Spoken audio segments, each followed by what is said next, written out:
presencia, comandante, está viva, está lozana.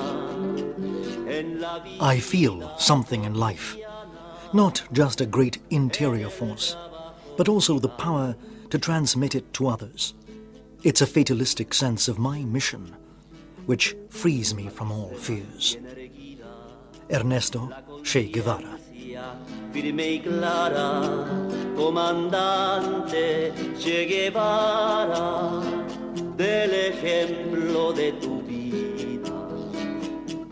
Comandante, comandante, comandante Che Guevara, aquí seguimos queriendo la aurora profunda y clara de tu presencia gigante.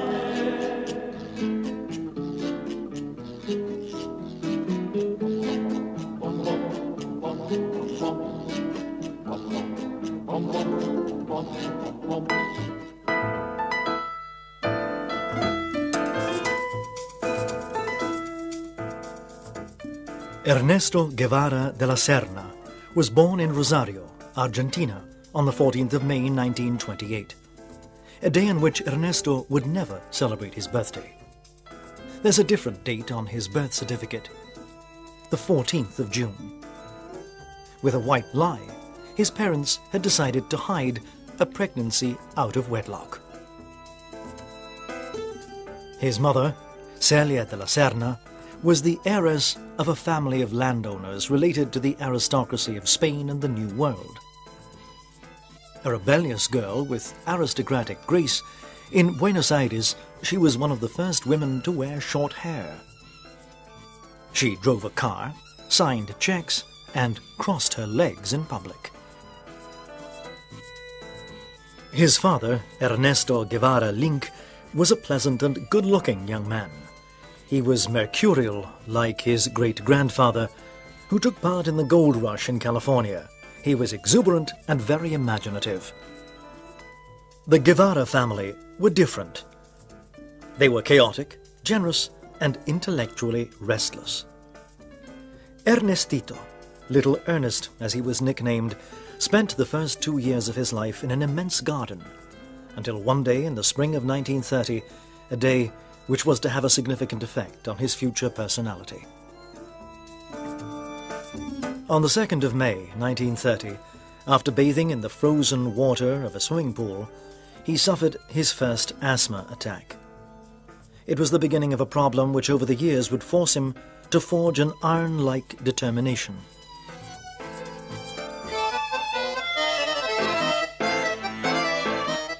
In 1943, the de la Sernas moved to Buenos Aires and Ernesto started high school. World War II was still raging in Europe and his parents supported the solidarity movements for the fight against Nazism. But Ernesto had yet to become involved in politics. I didn't get involved in community activities during my adolescence, and I didn't take part in political or student campaigns in Argentina. Deeply affected by the death of his grandmother in 1947, Ernesto decided to study medicine at the University of Buenos Aires. Exempt from military service because of his asthma, Ernesto, the student, played tennis and golf but excelled at rugby. He played for Estudiantes of Córdoba with the nickname Fuser, an abbreviation of the Furious de la Serna. With his natural enthusiasm, despite his asthma, he became the leader of the team. He also found a magazine called Tackle, and his byline was Chanco, pig. He liked to boast that he rarely washed himself, and that he once wore the same rugby shirt for 25 weeks in a row. He took up a position as a nurse on a tanker, worked in the communal slaughterhouses, and then at the university library. With a companion, he invented an insecticide, which he hoped to commercialize. At the same time, he took up an interest in politics. It was the natural result of his readings and perhaps because of the turbulent times he was living in. The succession of coups d'etat, the rise of Perón in Argentina, and so on. So Ernesto started frequenting a group of Marxists at university, but never joined the party. University disappointed him.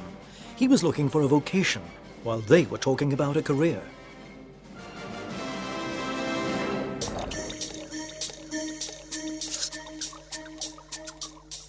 During the university vacation, he decided to visit his friend, Alberto Granado, on the Sierra, to the north of Córdoba. A medicine graduate, Alberto worked in a leper hospital in San Francisco de Chanar. Ernesto fixed an engine to his bicycle to make the 850-kilometer journey. The only things he took with him were a spare tire, a few clothes, and a book.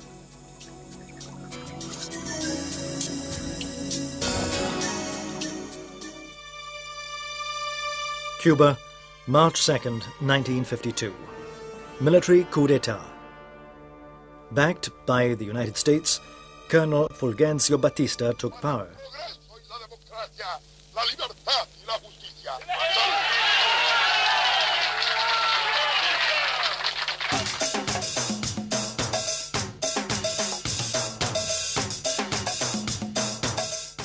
The island was nicknamed the Brothel of America. Gambling, prostitution, and cabaret.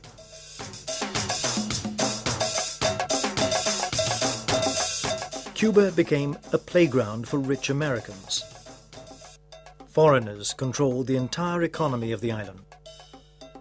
Strongly Americanized, the capital city, Havana, became relatively prosperous.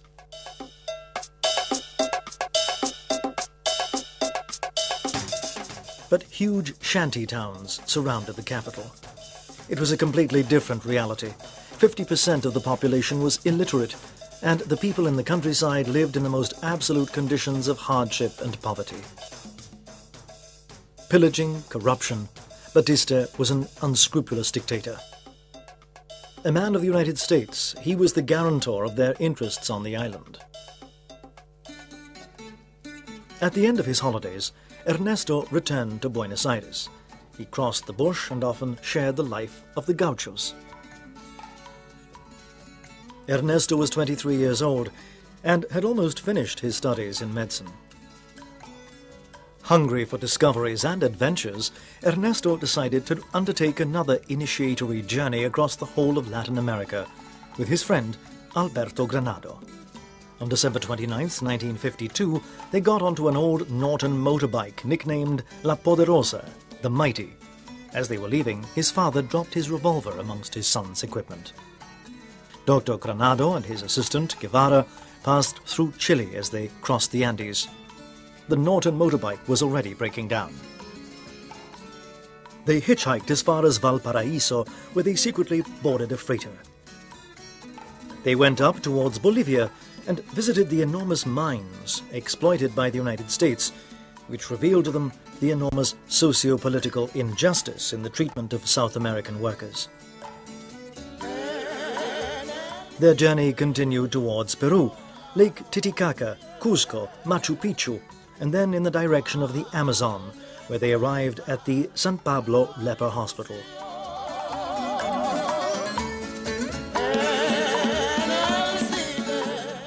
That aimless journey around our America changed me more than I thought.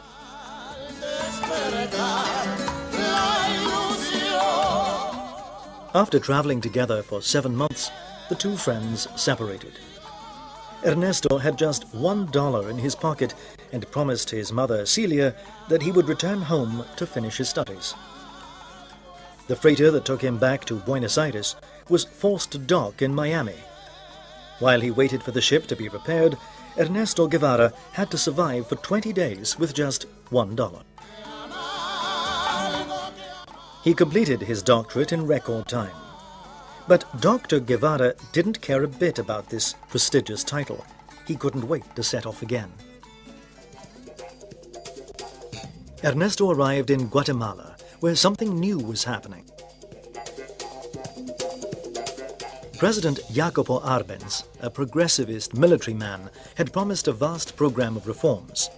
The most important idea was that of bringing to an end the existence of large estates and nationalizing the properties of United Fruit, a very powerful US company.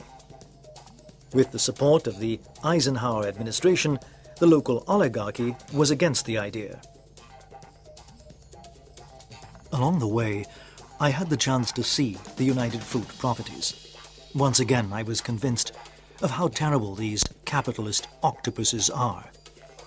I will improve myself and acquire what I need to become an authentic revolutionary. In December 1953, Ernesto settled in the capital and met several Cuban exiles who had taken refuge in Guatemala after a failed insurrection attempt led by Fidel Castro against the Batista regime. Led by a young Cuban lawyer, Fidel Castro, they tried to capture the Moncada barracks. The armed assault resulted in carnage, and their leader was captured and condemned to 15 years in prison. In remembrance of the Moncada assault, the group decided to call themselves the 26th of July movement. June 15, 1954. The Eisenhower administration gave the go-ahead to Operation Success. This was a CIA plan which financed the opposition to the government and trained a paramilitary force to invade the country. The situation precipitated in the space of a few weeks. Jacopo Arbenz resigned and left the country in the hands of a new military government loyal to American strategic interests. These were dangerous times for supporters of Arbenz's progressivist government. Ernesto decided to move to Mexico, where his life reached a turning point. While Cuba was rocked by the student protests against Batista's corrupt regime, Fidel Castro was unexpectedly freed from prison and immediately joined his companions in Mexico.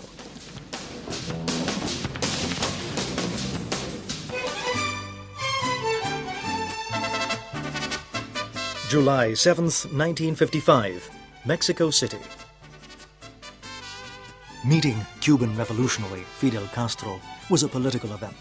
An intelligent boy, he's very sure of himself and is extraordinarily courageous. I think there's mutual respect between us. When Ernesto met the volcanic Fidel, it was love at first sight. Castro was looking for a doctor to join the group of revolutionaries that would land in Cuba to overthrow dictator Batista. Guevara didn't think twice. He will carry out the revolution. We're in perfect harmony. Only for someone like him would I give all of myself. At that time, Ernesto was financially dependent on Hilda Gadea, a woman who belonged to the left wing of the Peruvian party, which was there in exile. Just after he met Fidel Castro, Hilda told CHE that she was pregnant. He wrote in his diary that he would marry to keep her dignity. From the 15th of February 1956, I'm a father. My communist soul expands in an excessive manner. The baby girl came out just like Mao Zedong. At the moment she weighs less than Mao, but she will grow.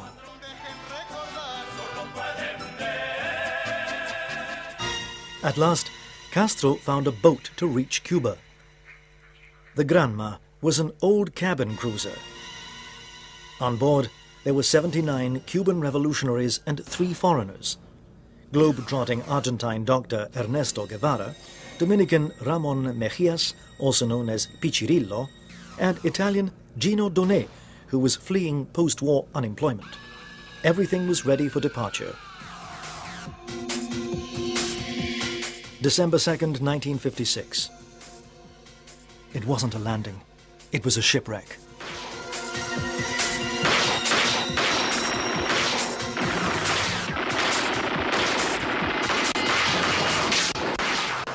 The 82 people who landed on the Cuban coastline were decimated by the initial skirmishes with the army. The dozen that survived hid in the Sierra Maestra, a massif 130 kilometers long and 50 kilometers wide. Up against a 4,000-strong modern army, the guerrillas established relationships with the campesinos, peasants, which progressively boosted their ranks.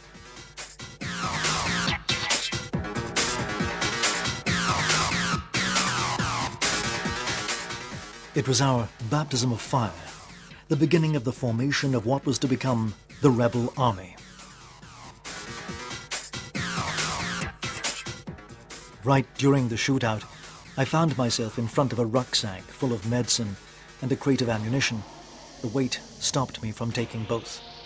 I took the crate of ammunition and left the rucksack.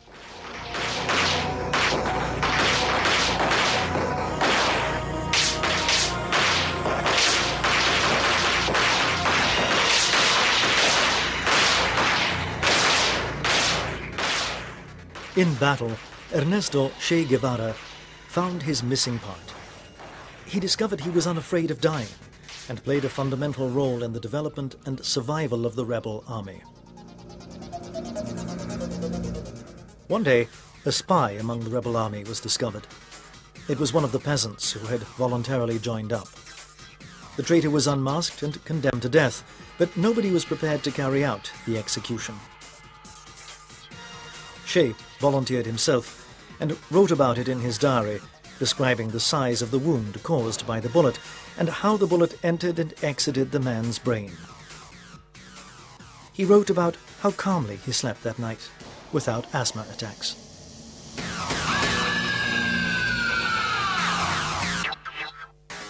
Without any advance notice, Fidel named Ernesto commander. It was the highest military position in the rebel army. There's a bit of vanity inside every one of us. This appointment made me feel the most important man on earth. From that moment, Ernesto was known by everybody as Commander Guevara. With his men, Che installed a radio transmitter and the typography of a newspaper to spread the word about the actions and conquests of the rebel army. Radio Rebelde brought the voice of the revolutionaries to the whole island. The message was simple: freedom or death. Libertad o muerte. Aquí Radio Rebelde, transmitiendo desde las montañas de Oriente, territorio libre de Cuba.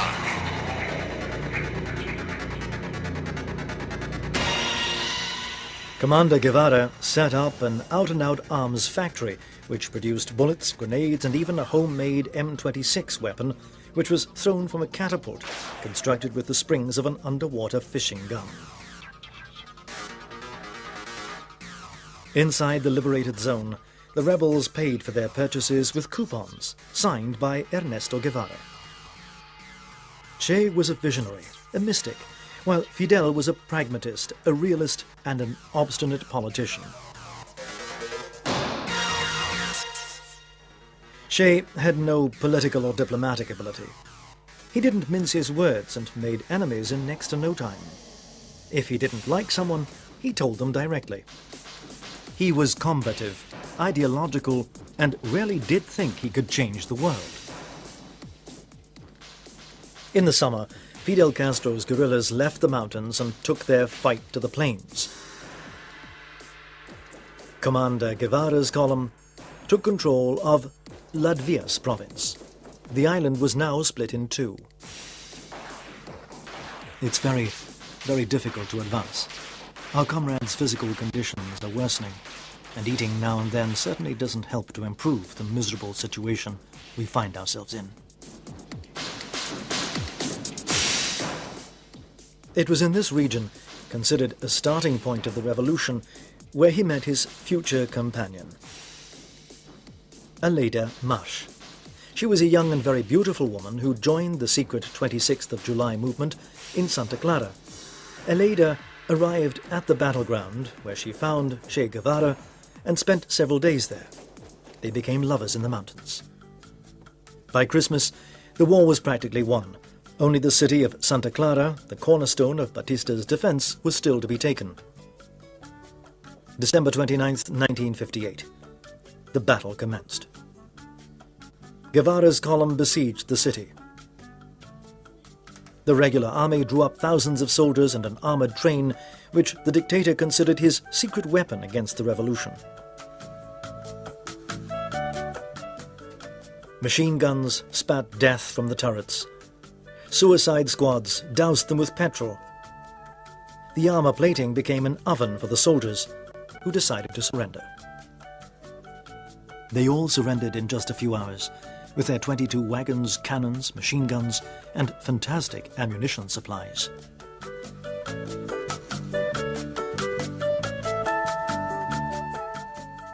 At dawn on January 1st, 1959, Fulgencio Batista fled to the Dominican Republic, taking with him a veritable fortune.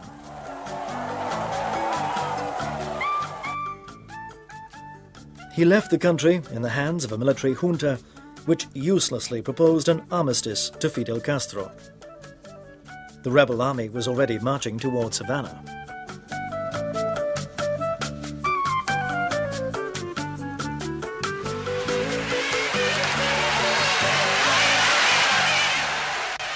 January 3rd, 1959. Commander Guevara's column entered the capital. Popular enthusiasm was overwhelming. Several days later, Fidel Castro made his own triumphant entry into Havana. The revolution of the Barbudos, as everyone called the Sierra rebels, had won.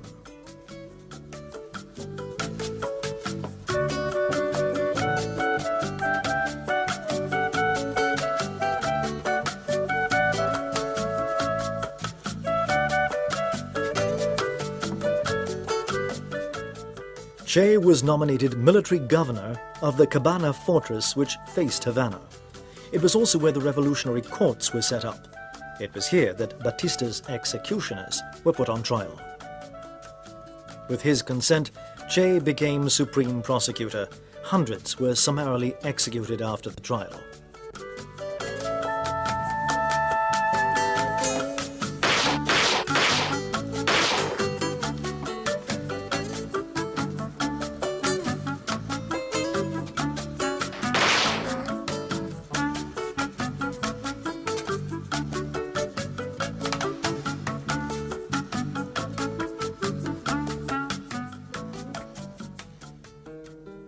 Ernesto Che Guevara was just 30 years old and already a legend.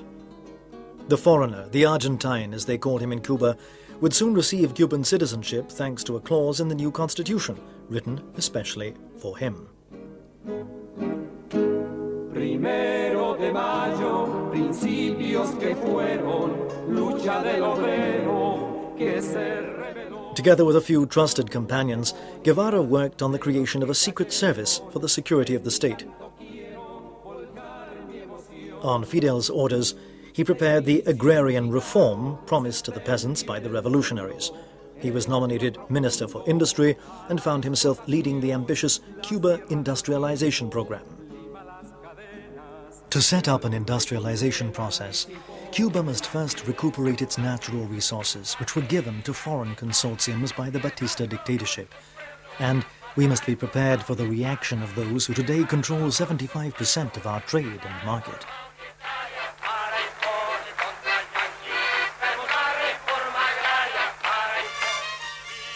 Guevara had clear ideas on the path to take to assert the revolutionary ideals.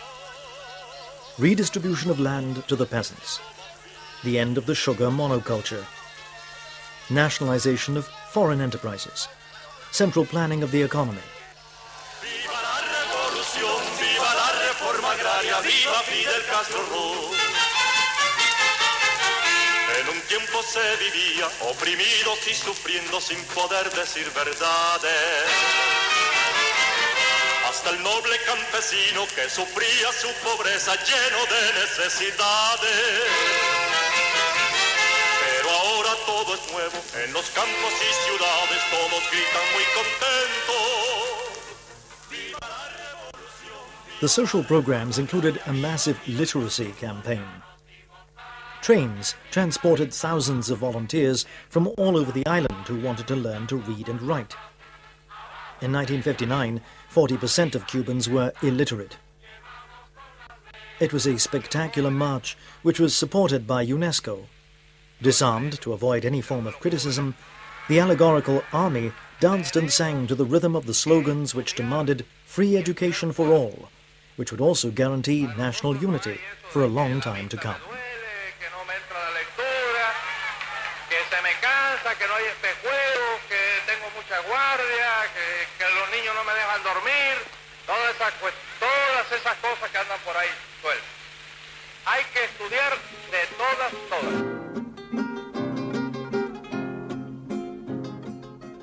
Guevara was also appointed president of the National Bank of Cuba.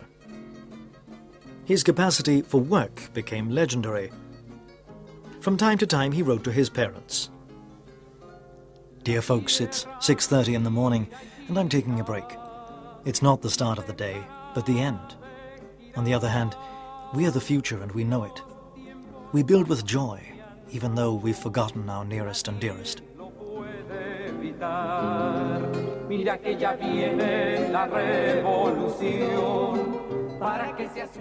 After divorcing Hilda Gadea, Che married his new companion, Aleida Marsh, who would give him 4 more children.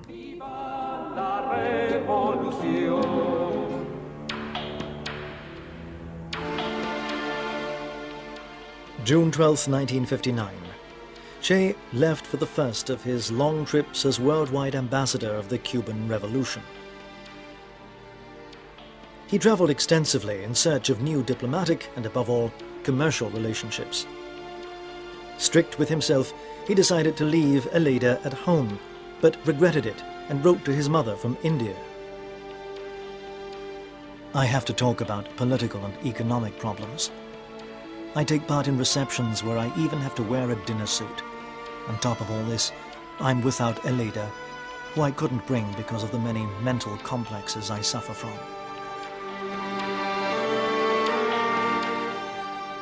In the meantime, in Cuba, the nationalization of foreign enterprises and agrarian expropriations continued to develop. The United States became increasingly worried about the progress of relations between Cuba and the Soviet Union. Differences with Washington became increasingly clear. It was the most serious attack ever on Cuban soil. On March 4th, a French freighter laden with ammunition exploded. The weapons were bought from Belgium. 80 people lost their lives. Fidel Castro accused the United States, which immediately denied responsibility. 2 weeks later, Eisenhower approved a secret plan to overthrow Castro. There was widespread speculation about the United States' hostility towards the harsh methods used by the Cuban Revolution. These images fueled the Cuban anti-Americanism, and Fidel took advantage of the situation to justify his policy. Cuba assumed the image of the victim, and gradually, in the name of national security, the revolution changed face. The Americans radically reduced sugar imports, which provoked a reconciliation with the Soviets. On October 19th, the United States imposed a trade embargo against the island. 3 days after the announcement of the American embargo, Che Guevara left for his first journey to the communist bloc countries. He had to assure the sale of Cuban sugar and to obtain credit for the construction of new factories. In China, he was welcomed with full honors.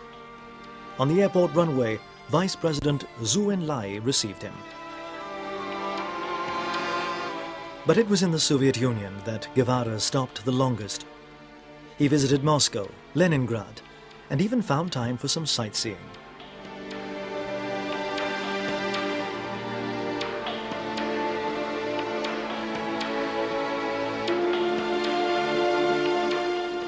He met an infinite number of people, soldiers and workers. He watched a performance at the Bolshoi Theatre. He met Nikita Khrushchev. He was even invited onto the Presidium balcony in Red Square to admire the military parade on November 7th.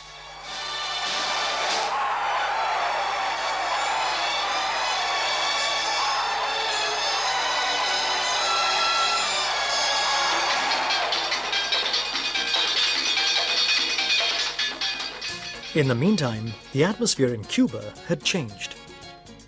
The state now controlled banks, education, transport, industry, and agriculture. The humanist face of the revolution had become tougher, and well-off Cubans left the country.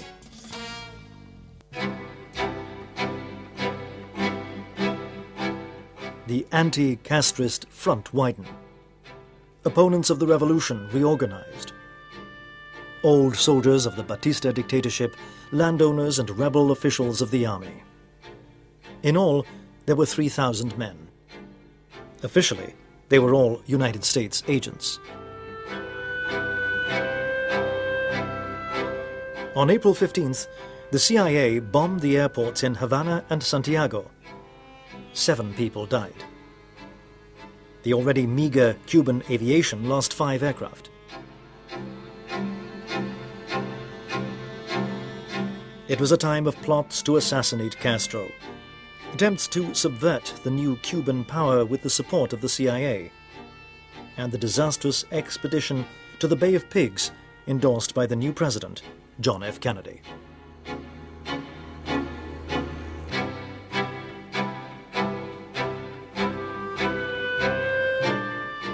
In Havana, heavy artillery was positioned along the Malethon seafront, while 35,000 people were accused of hostile acts against the regime and were detained by the police and revolutionary defense committees.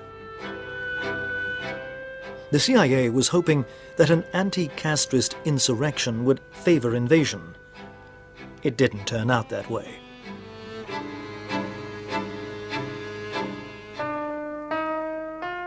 August 1961.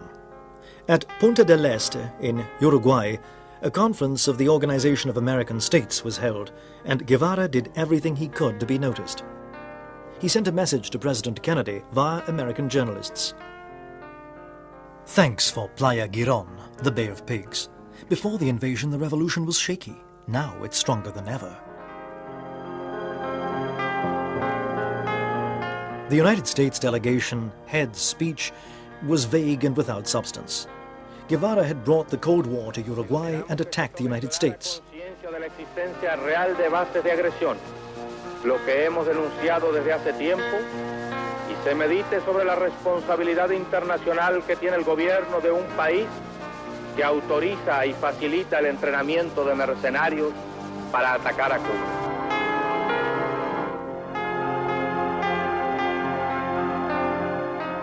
The reference to plots financed by the United States was crystal clear, and the consequences were just around the corner.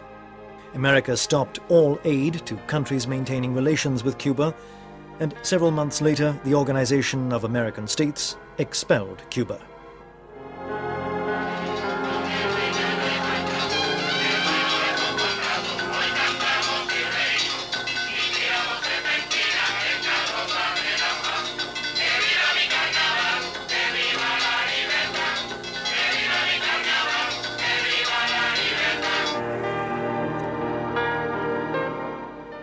In the meantime, another of Guevara's battles began.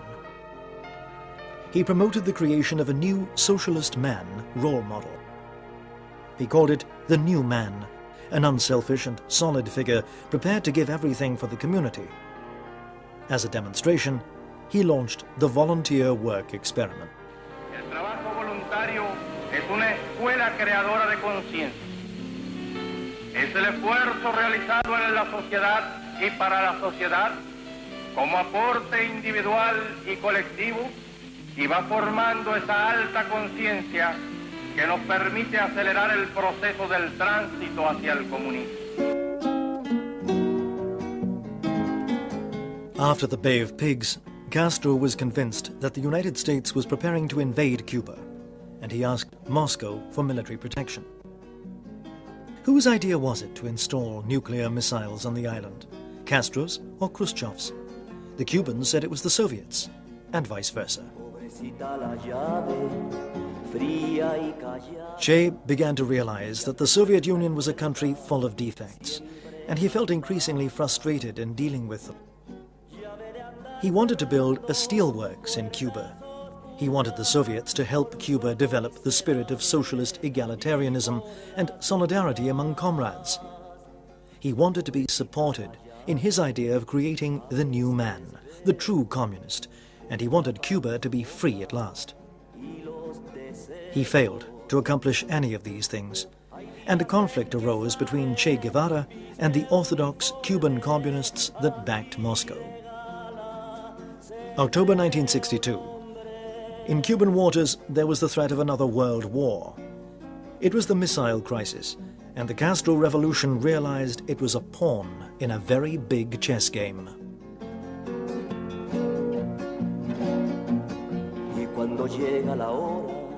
For Guevara, it was the sign that something had changed. His initial enthusiasm for the Soviet model had faded. His economic objectives never took off. With his idea of a new socialist man, he was considered utopian. He no longer felt indispensable in Cuba. Guevara felt that the need to return to the battlefield of the worldwide revolution was stronger than ever.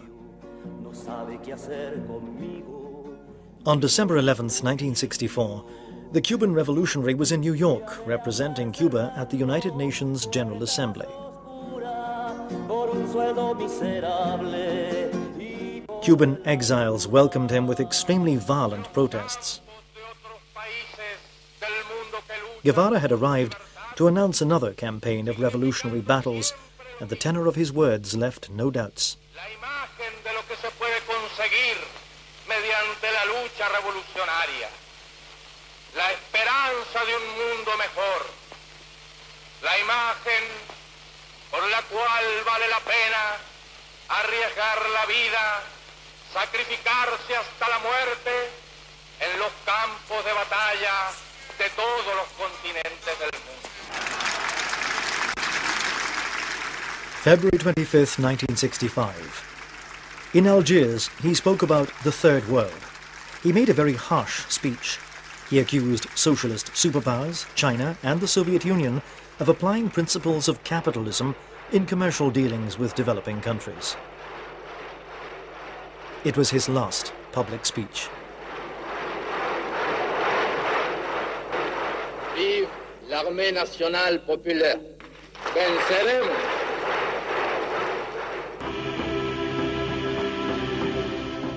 The development of countries that are at the beginning of their path to liberation must be paid for by socialist countries. Socialism cannot exist without a new fraternal attitude towards humanity. Che was no longer under any illusions. His great challenge was underway. Fiercely determined, he set out to show the world what proletarian internationalism really was. In Cuba, his life seemed to continue as before. Few knew that he was about to leave and that he might never return. In the meantime, Fidel Castro adopted a cautious stance. In public, he talked of pacific coexistence, while in private he said if Che could plant the revolutionary flag somewhere else, he'd leave him free to act. Guevara left several farewell letters. One of these was for Fidel. Reclaman el concurso de mis modestos esfuerzos. Aquí dejo lo más puro de mis esperanzas de constructor. I leave here the purest of my hopes as a builder and the dearest of those I hold dear. I carry to new battlefronts the faith that you taught me. En los nuevos campos de batalla llevaré la fe que me inculcaste. El espíritu revolucionario de mi pueblo, la sensación de cumplir con el más sagrado de los deberes, luchar contra el imperialismo donde quiera que esté. Esto reconforta y cura con creces cualquier desgarradura.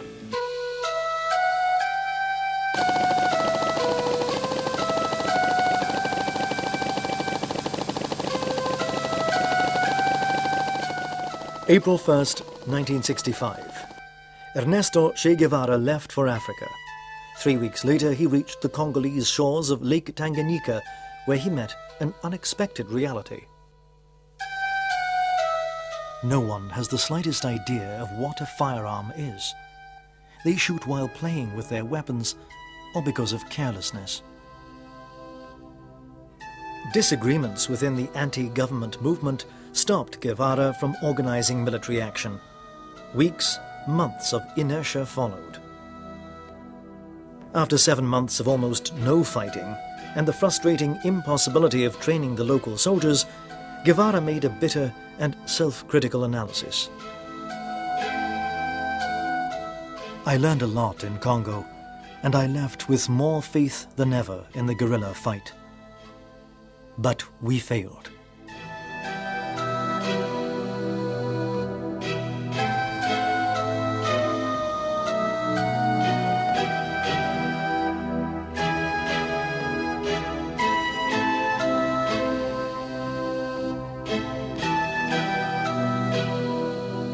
November 22nd, 1965. Che left Congo and secretly returned to Cuba, but his mission to liberate oppressed populations was not over. He soon decided on Bolivia.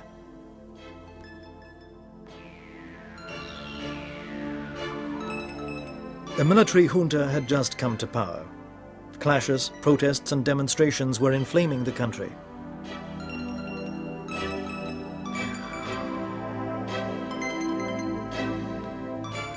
The CIA thought he was in hospital in the Soviet Union. With the help of the Cuban secret services, Guevara transformed himself into a middle-class 40-year-old. He wore thick lensed glasses, he was half bald and his eyebrows were thicker. To seem shorter, he took out the insides of the heels on his shoes.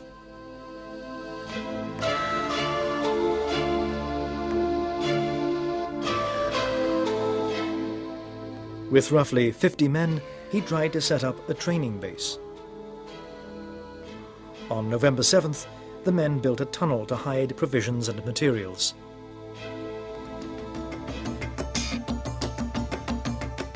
Instead of supporting the guerrillas, the Bolivian Communist Party launched a dissuasion campaign.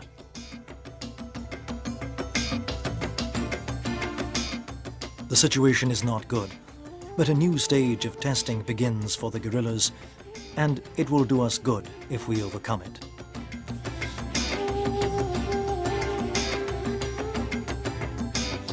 Months passed in pursuit of and escaping from the army, which seemed to be everywhere.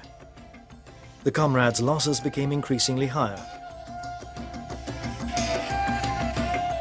Che was ill. He could hardly walk. He had lost about a third of his body weight. He was emaciated and famished. He was different, no longer as attentive and cautious as he used to be. August 1967. Increasingly alone, the guerrillas tried to flee northwards. They reached the mountains and apparent safety.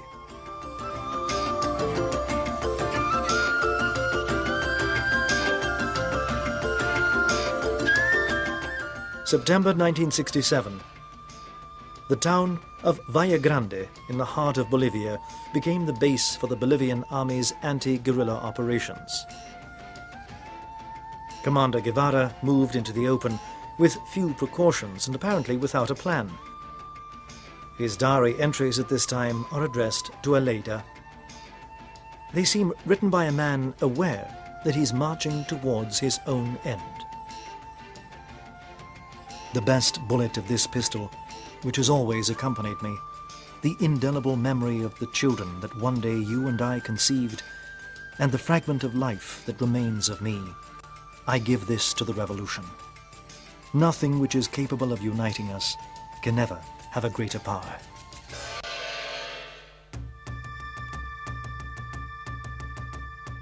September 26th. The guerrillas arrived in the village of La Higuera, a piece of land between two mountains, where there were only women and children. The peasants had fled after being warned of the army's arrival. The guerrillas were ambushed by the army. 3 comrades were killed and 2 wounded. On October 7th, Commander Guevara was optimistic and wrote what was to be the last page in his diary. It has now been 11 months since the start of the guerrilla movement. It's a day without problems, bucolic. There were 17 of them left.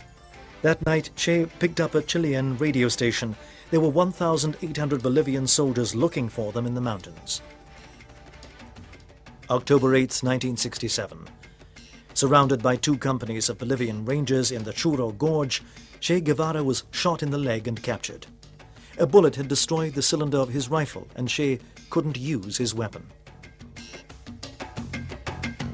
With arms extended, leaning on 2 soldiers, the most wanted man in the world was led to the village of La Higuera, where he was imprisoned in a school. Che Guevara slept on the floor of the school during the night between the 8th and the 9th of October. His hands and feet were bound. The bodies of his friends lay next to him. October 9th. At 12:30, a radio message from the Bolivian High Command in La Paz read, "Proceed with the elimination of Señor Guevara." The order was signed by the president of the Bolivian military government. A meeting took place to decide what to do with Che Guevara, and it was decided he must die.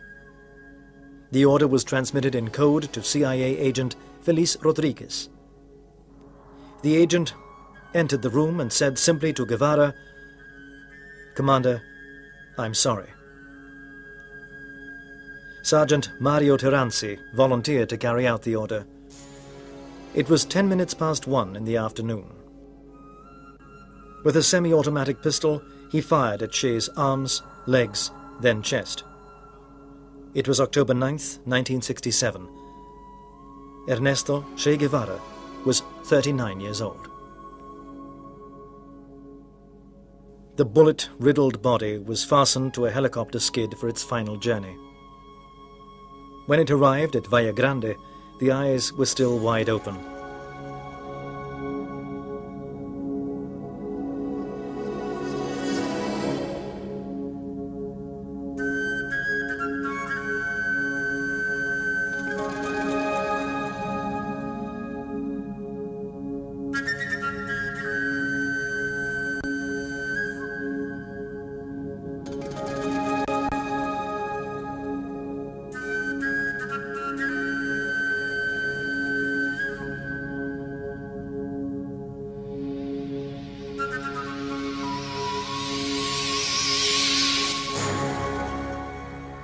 The soldiers called a photographer to immortalize the moment. The first journalists and onlookers arrived. Before long, a veritable procession of people had begun.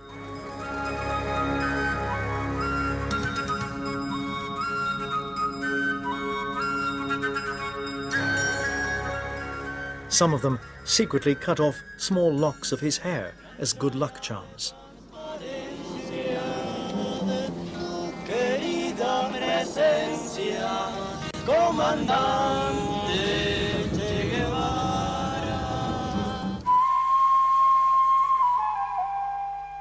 News of his death broke in Cuba.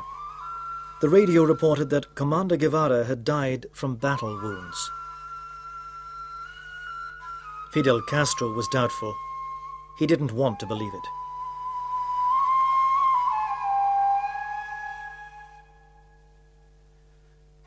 October 15th. Fidel received the photos of Che Guevara's corpse.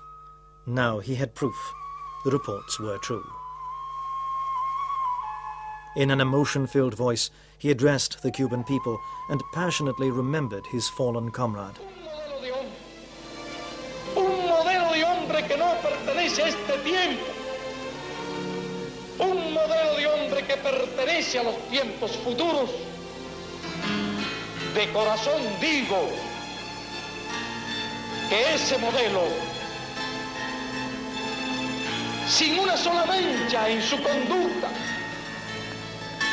sin una sola mancha en su actitud, sin una sola mancha en su actuación,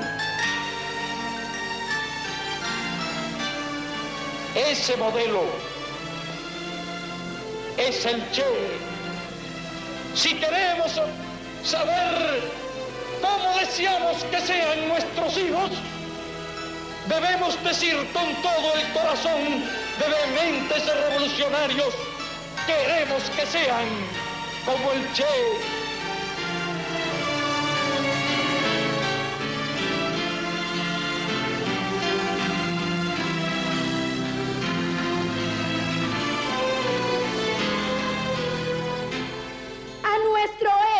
inmortal, a nuestro guerrillero heroico.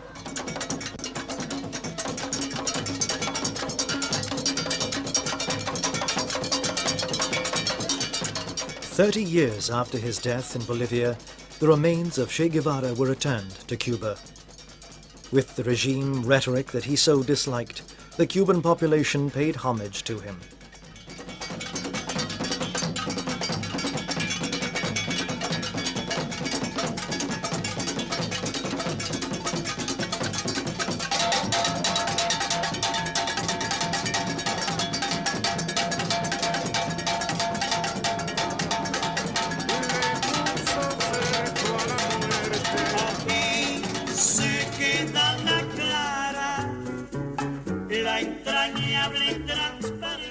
The romantic image of the revolutionary, his face and his words have become part of popular imagination. Legend has consigned him to history as forever young, forever a rebel. Ernesto Che Guevara conquered death. He knew he would. He knew it the day he said to the soldier who came to kill him, "I know you've come here to kill me. Shoot. You're only killing a man."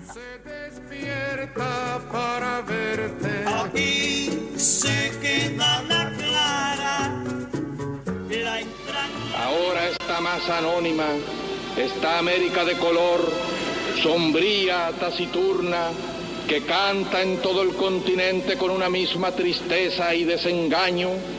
Ahora esta masa es la que empieza a entrar definitivamente en su propia historia. La empieza a escribir con su sangre, la empieza a sufrir y a morir.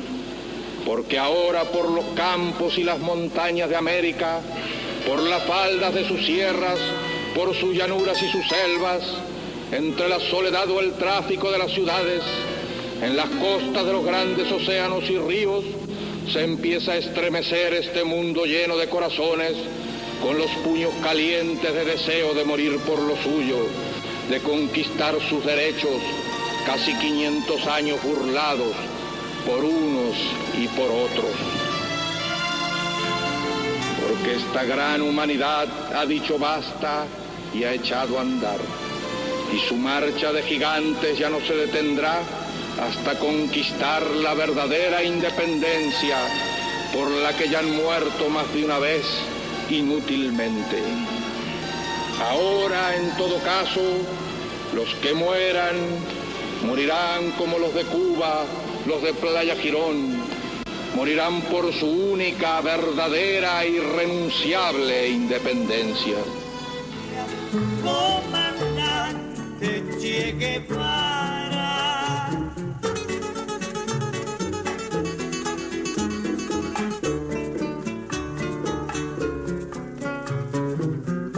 Seguiremos adelante, como junto a ti seguimos, y con Fidel te decimos, hasta siempre, comandante. Aquí se queda la clara, la entrañable transparencia de tu querida presencia, comandante Che Guevara.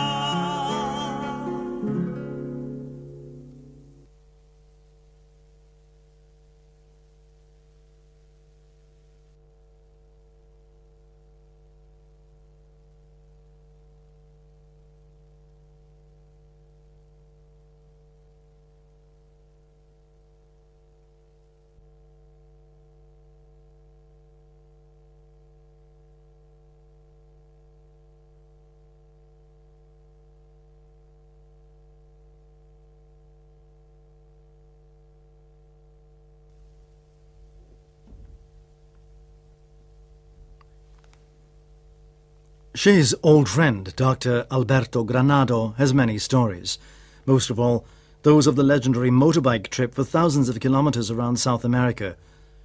When we left, we wanted to discover Latin America. We didn't think that there were such serious political and social problems. Reading his diary, 50 years after that journey, it's clear his life revolved around the figure of Ernesto Che Guevara and the Cuban Revolution. When I went to see Che in Cuba the first time he was president of the National Bank, I asked the secretary to announce me, and the reply was that Commander Guevara couldn't be disturbed because he was studying financial mathematics.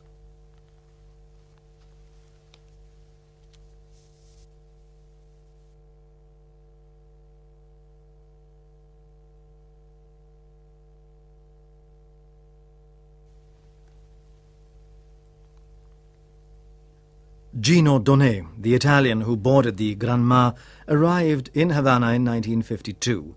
He did many jobs. He was enlisted by the Cuban resistance and was assigned the dangerous task of taking money to Fidel Castro, who was in Mexico preparing revenge against Cuba. He had an Italian passport. His jacket was stuffed with dollars, and he shuttled between Havana and Mexico City. In 1956, Fidel bought the Granma. At sea in stormy weather, it was the same for Gino as it was for everyone else. He suffered a bit less than the others because he was used to sailing. The landing was disastrous. They fled and shook off their pursuers. Ernesto Guevara had an asthma attack, and Gino made him kneel down and massaged his shoulders and neck to bring him relief.